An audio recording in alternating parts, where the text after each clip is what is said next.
Pesticides are not the only way to deal with pests in our gardens. Nature also gives us the answer to pests. Typically, we call them predator insects. So there's a variety of pests that you could experience in your garden. For example, spider mites. And the predator for spider mites is called Persimilis. It's a predatory mite that eats something like 12 spider mite eggs a day and up to 15 spider mite adults a day. They can be effective. There's a few things to know about using Persimilis against spider mites in order to have good success. That is, the environments between the two pests are opposite. Spider mites like it hot and dry, and that increases their reproductive rate. And Persimilis likes it cooler and moist.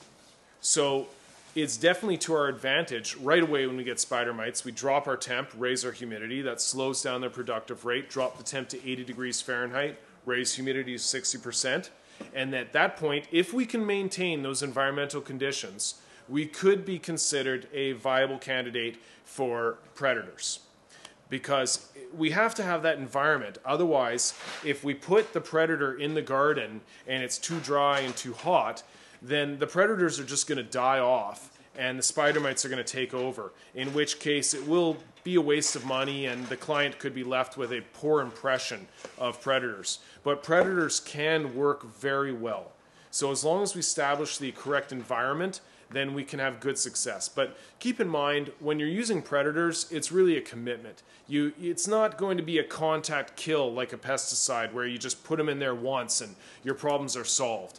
What greenhouses and major crop growers do is they do leaf counts.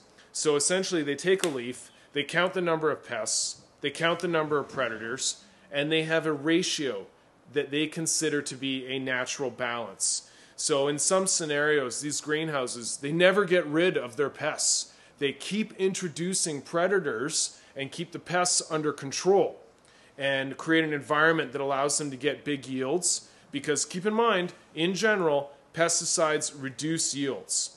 It's not nature's way to just make something go extinct. Nature creates a balance. So that's where the predators come in.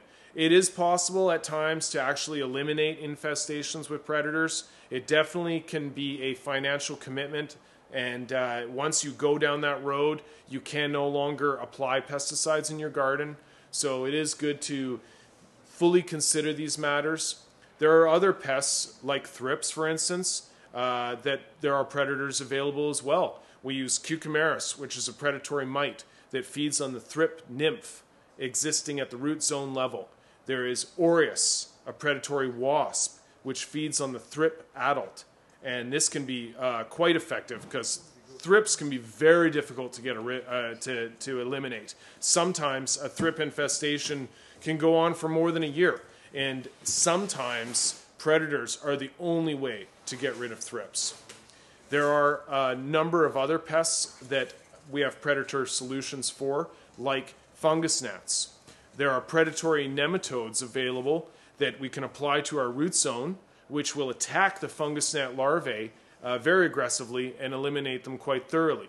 Hypoaspis is a predator for fungus gnat adults, and these solutions can be viable. So definitely talk to your local hydroponics store about predators. You can be a part of reducing pesticide use in the world and creating a natural biological balance in your grow room.